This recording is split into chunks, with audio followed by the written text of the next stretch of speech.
Hello everyone, it's Deacon Jonathan here, and we're continuing our series on evangelization. And it's really exciting for me to speak to you today about maybe a type of evangelization that you've never heard of. And it's called Incarnational Evangelization. And Incarnational Evangelization is really the way that God evangelized us. And so how He shared the good news of His Son Jesus.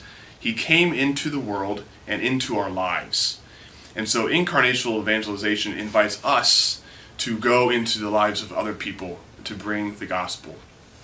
Sometimes we think that evangelization is this extra thing that we have to do, that I have to kind of carve time out of my day, and I have to go and stand on a street corner and proclaim that Jesus is Lord and invite everyone to come to church with me. And if I'm an introvert, it's really hard to do. But incarnational evangelization is not about being on a stage. And it's not about giving a big talk and having to, inspire people in a large group gathering or anything like that.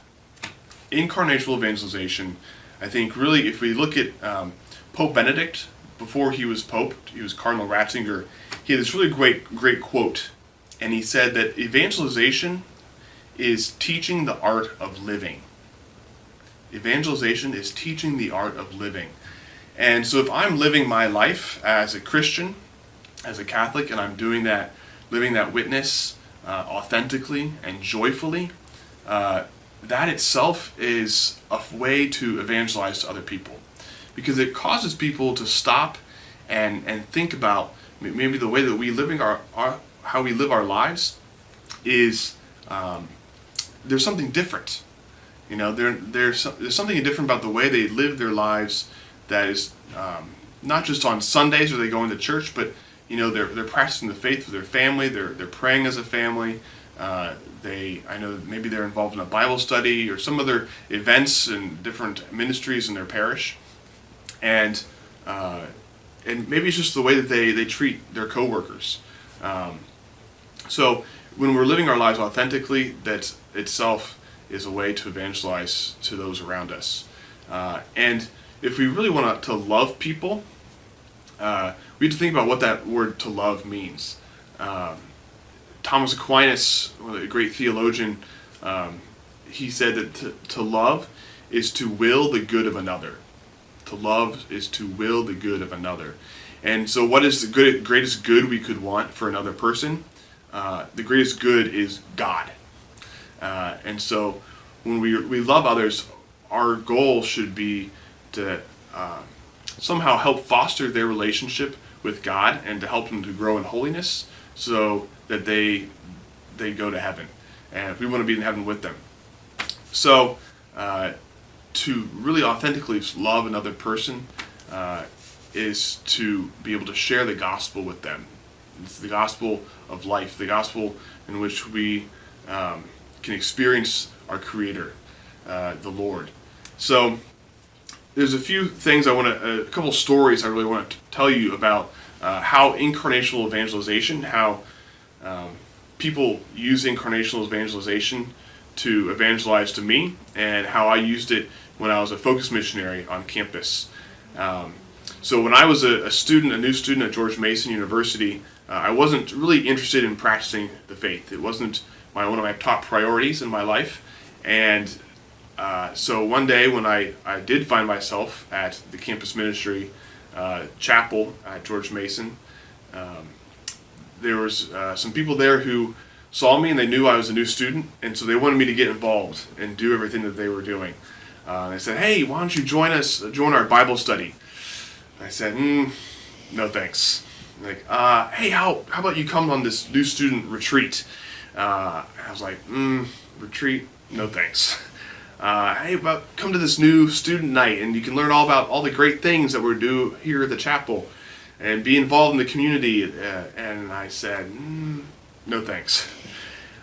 Then someone asked me, "Hey, on Saturday, we're going to be watching the football game on the TV, and we're going to make a pot of chili.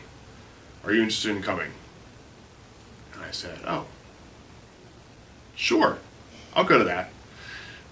It was this non-threatening, normal thing to do. It was something that I was interested in, and they took interest in that. And so that allowed me to start this relationship, a friendship, with some of these people who I otherwise would have just tuned out.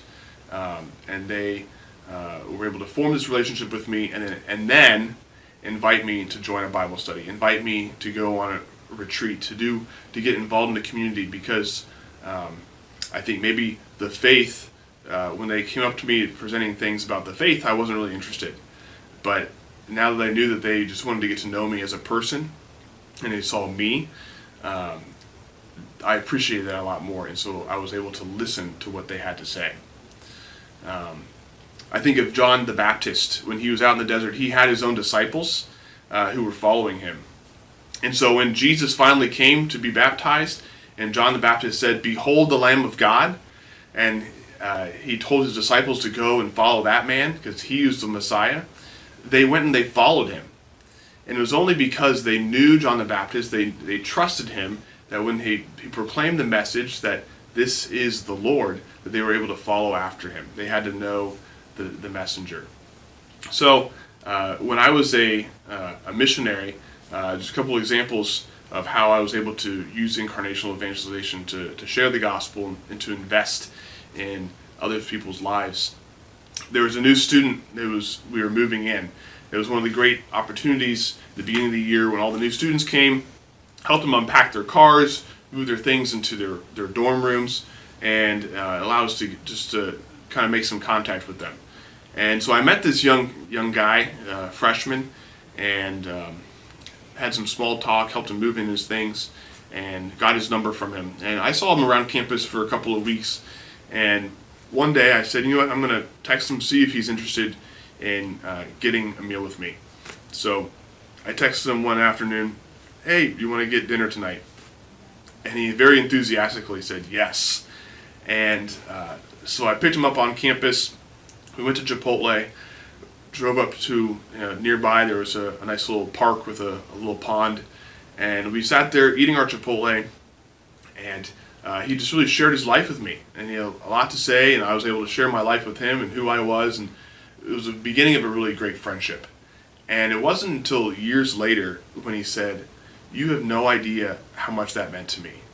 Because all day I was just feeling lonely. And I'm from out of state. I didn't have any friends. Still trying to get to know the campus and get to know the other students here.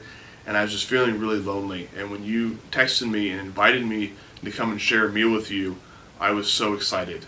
And it meant so much to me to that someone else cared about me. And I think that's a really great message to take away from investing in other people's lives and to share in the life of other people. St. Paul says in his first letter to the Thessalonians, he says this: "With such affection for you, we were determined to share with you not only the gospel of God, but our very selves as well. So dearly beloved, you had become to us." So we're not only sharing the gospel with others, but we're sharing our lives. And it's in sharing our lives and our authentic witness to living a Christian life that we are able to share the gospel with other people. Another quick story, really out there, this incident, this story. I had been trying to talk to this young guy on campus, and I had seen him around at different events and made small talk with him over the course of a semester. But the Lord had really placed him on my heart, and so I began to pray for him. And I said, "Lord, please put this person in my life in such a way that I can really share the gospel with him." And one evening it was around Labor Day weekend. We were planting flags around campus, American flags, and he was there as well. And he approached me and he said, "Hey, are you interested in going skydiving with me?" Sure. I'll go skydiving with you if I can, if that's a way to invest in you and to get to know you and to become friends with you so that I can share the gospel with you. I didn't say that to him, but I said, "Sure, absolutely." And so I went skydiving with him. I was willing to jump out of a plane to form a relationship with this guy so that I could share the gospel with him. And that was the beginning of a friendship that that provided an opportunity where I could share my own story, my own witness of how the Lord had worked in my own life, to inspire him and to provide a witness and for him as well. So now, not all of us are on college campuses.